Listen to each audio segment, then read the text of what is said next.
Hello viewers, Ayyanar துணை today episode. Cholan அந்த பொண்ணுகிட்ட பேசிட்டு இருக்கவும் நிலா ரொம்ப கோவப்பட்டு முறைச்சிக்கிட்டே இருக்காங்க.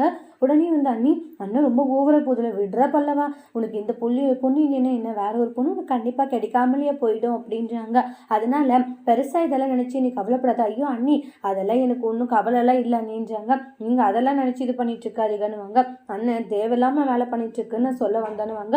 உங்கள் அண்ணன் எந்த நாளைக்கு ஆட்டம் போடுறாங்களோ போட்டு விட்டுறா அப்படின்ற மாதிரி சொல்லிட்டு இருப்பாங்க. அதுக்கப்புறமா அந்த பொண்ணுக்கிட்ட வந்து ரொம்ப க்ளோஸாக பேசுறது நிலா இதனால வந்து கோவப்படுவா அப்படின்ற மாதிரி தான் திங்க் பண்ணிட்டு இருப்பாங்க. ஆனால் நம்மளுடைய நிலா பார்த்தீங்கன்னா அதை பற்றி எதுவுமே யோசிக்கிறது இல்லை. அவங்க பார்த்து ஒரு மாதிரி லைட்டாக ஃபீல் ஆகுவாங்க தான், ஆனால் இருந்தாலுமே வந்து அவங்க பாட்டு கண்டுக்காத மாதிரியே இருப்பாங்க. அதுக்கு அடுத்து தான் நிலா பார்த்தீங்கன்னா நெக்ஸ்ட் வந்து ஆஃபீஸில் இருப்பாங்க. அப்போ அவங்களுடைய ஓனர் வருவாங்க, அதாவது அந்த ஆஃபீஸோடைய ஓனர் ராக வருவாங்க. அவங்க வந்து நிலா இந்த மாதிரி ப்ராஜெக்ட் எல்லாமே ரெடி பண்ணிட்டீங்கன்னாங்க. சார் ரெடி பண்ணிகிட்டே இருக்கு, நாளைக்கு இந்த டைமுக்கு வந்து ஒரு முக்கியமான மீட்டிங் இருக்குது, கண்டிப்பாக நம்ம இதை வந்து சப்மிட் பண்ணணும் அப்படின்றாங்க. ஓகே ஷார்ன்றாங்க. சரிம்மா பார்த்துக்கோணுவாங்க. நீங்கள் ராகவ் சாரை பார்த்தா அவ்வளோ பயப்படுறீங்க, அவரை பார்த்தா உங்களுக்கு அவ்வளோ பயமாக இருக்கா என்ன அப்படின்றாங்க. பயம் இல்லை, ஒரு மாதிரி பதட்டம். நீங்கள் பாருங்க நீலா, நீங்கள் பதட்டப்படவே வேண்டான்றாங்க.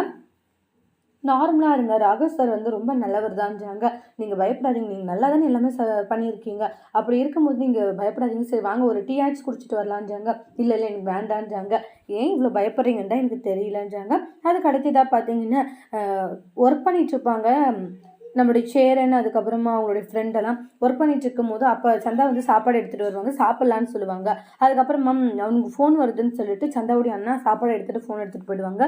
இங்கே நிறைய விஷயங்கள பேசிக்கிறாங்க நம்மளுடைய சேரனும் சந்தாவும். சாப்பாடு இனிமேல் நானே எடுத்துகிட்டு வரேன்றது, சாப்பாடு பரிமாறுறது, இவங்க வந்து சந்தாவுக்கு சாப்பாடு கையில் கொடுக்குறது, அவங்க சாப்பிட்றது, இது மாதிரி செம க்யூட்டிங்காக எல்லாம் ரெண்டு பேருமே ஒருத்தர் மாற்றி ஒருத்தர் பார்த்து ரசிச்சுக்கிறாங்க. கண்ணாடி சில விஷயங்களை பேசிக்கிறாங்கன்னு சொல்லலாம். அப்போ சந்தா கையில் போட்டுட்டு இருக்க வலையில பார்த்து எனக்கு நீங்கள் கண்ணாடி வலையில் வாங்கி தரீங்களா அப்படின்னு சைகை பண்ணுறாங்க.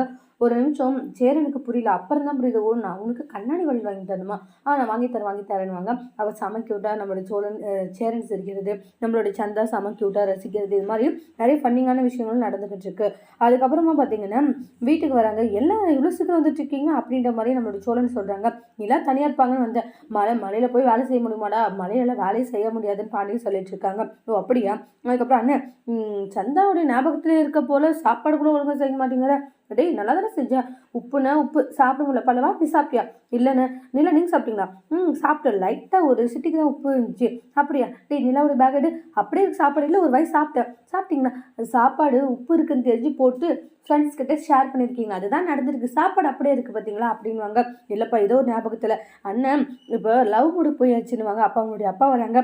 அதுதான் வந்து அண்ணன் நார்த் இந்தியன் பொண்ணு சைட் அடிக்க ஆரம்பிச்சிட்டாங்க. டே என்னடா நீ அந்த பொண்ணை தான் கல்யாணம் பண்ணிக்க தான் முடிவு பண்ணுறியா, அந்த பொண்ணு லவ் பண்ணுறியா, அதெல்லாம் வேணாடா தப்பாக இருக்கும், அந்த பொண்ணோட லவ் பண்ணாதான் கல்யாணம் பண்ணிக்காதா அப்படின்ட்டு அவங்களுடைய அப்பா சொல்கிறாங்க. அதெல்லாம் நீங்கள் ஒன்றும் சொல்ல தேவையில்லைன்ட்டு பாண்டியனும் சோழனும் ஆர்குமெண்ட் பண்ணுறாங்க. அண்ணனுக்கு நாங்கள் அந்த பொண்ணை தான் கல்யாணம் பண்ணி வைப்போம், உங்களுடைய ஒப்பீனியனே நாங்கள் கேட்கலான்னு பண்ணாத இருக்கிறது உங்களுக்கு நல்லதுன்னு சொல்லிட்டு போவாங்க. உடனே ஃபீல் ஆகுவாங்க, சமாதானப்படுத்தி அவங்களோட அண்ணனை சிரிக்க வச்சிடுறாங்க. அப்புறம் அங்கேருந்து அவங்க போனதுமே கோர்ட்டு ஹியரிங்க்கு வர சொல்லியிருக்காங்க இல்லையா, நம்ம போகணுங்க நாளைக்கு 21ன்றாங்க. ஆமாம் இல்லைங்க எனக்கு முக்கியமான வேலை இருக்குது, நீங்கள் போயிட்டு வாங்க. இல்லைங்க எனக்கு நாளைக்கு வேலை இருக்குது, அப்படியா சரி விடுங்க பார்த்துக்கலான்றாங்க. எனக்கு இப்போ வேலை இருக்குது என்னாலே போக முடியாதுன்னுவாங்க. அப்போ நம்ம ஆள் மனசில் நம்ம இருக்கோம் அப்படின்ட்டு சோழன் சந்தோஷப்படுறாங்க. அதோட இந்த எபிசோட் முடிச்சிருக்காங்க. இனி வரக்கூடிய எபிசோடில் என்ன மாதிரி ஒரு டோஸ்ட் வர